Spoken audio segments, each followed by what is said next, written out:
কত বিক্রি করছো? 120 আসছে জনাব, কারণ কাপড়ের মান খুব ভালো, সহজে পাওয়া যায় না।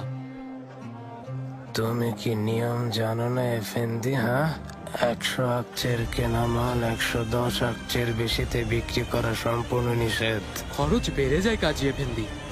এগুলো ফেরোজপুর থেকে আসে, ভালো তুলার তৈরি। ডাকাতদের অত্যাচারে আগের মতো সহজে মাল কিনে আনা যায় না।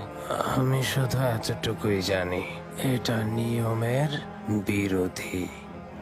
আগা, বন্দি করো এই অসৎকে।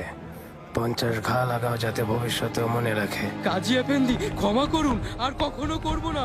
ক্ষমা করুন কাজী এফেন্দি। আগা, থামুন, ছেড়ে দিন আগা।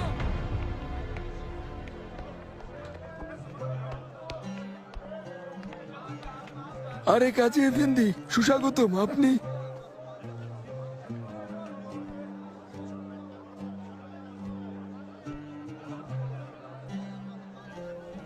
এই জোড়া কত আকছে? 30 আকচেতে বিক্রি করি, গরুর চামড়ার তৈরি। মনে হয় না এটা গরুর চামড়ায় তৈরি। তোমার কি মনে হয়?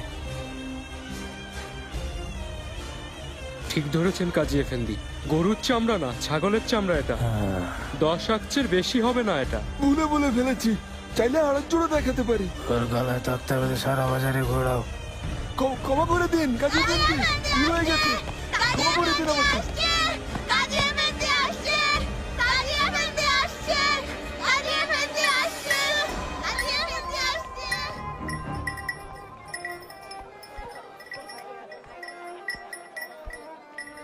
মাত্র এই কয়টা রুটি? আল্লাহর রহমত কাজী এফেন্দি, আজ বিক্রি বেশ ভালো। হ্যাঁ, এখানে কি? এগুলো গতকালের বাসি রুটি, পশুদের খাওয়াবো বলে রেখেছি। এখনো বেশ গরম দেখছি। আমার মনে হচ্ছে তোমার পশুরা খুব ভাগ্যবান।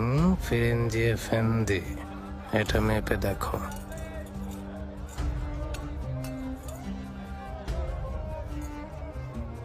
ওজনেও কম। দেখি এফেন্দি। কেমন সাদা রুটি বানিয়েছো। হ্যাঁ,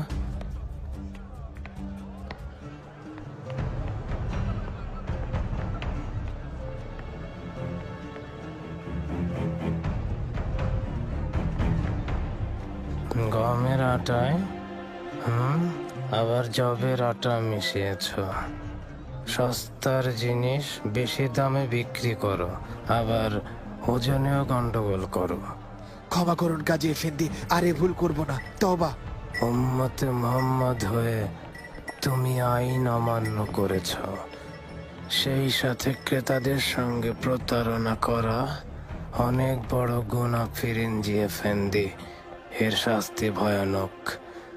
প্রবেশদ্বারে টাঙাও ওকে, বাকিদেরও শিক্ষা হয়ে যাক। কাজী এফেন্দি, এই আমি তওবা করছি। কাজী এফেন্দি, ক্ষমা করুন। কাজী এফেন্দি, আর করবো না, ছেড়ে দিন আগা। কাজী এফেন্দি, তওবা করছি, আর কখনো করবো না। কাজী এফেন্দি।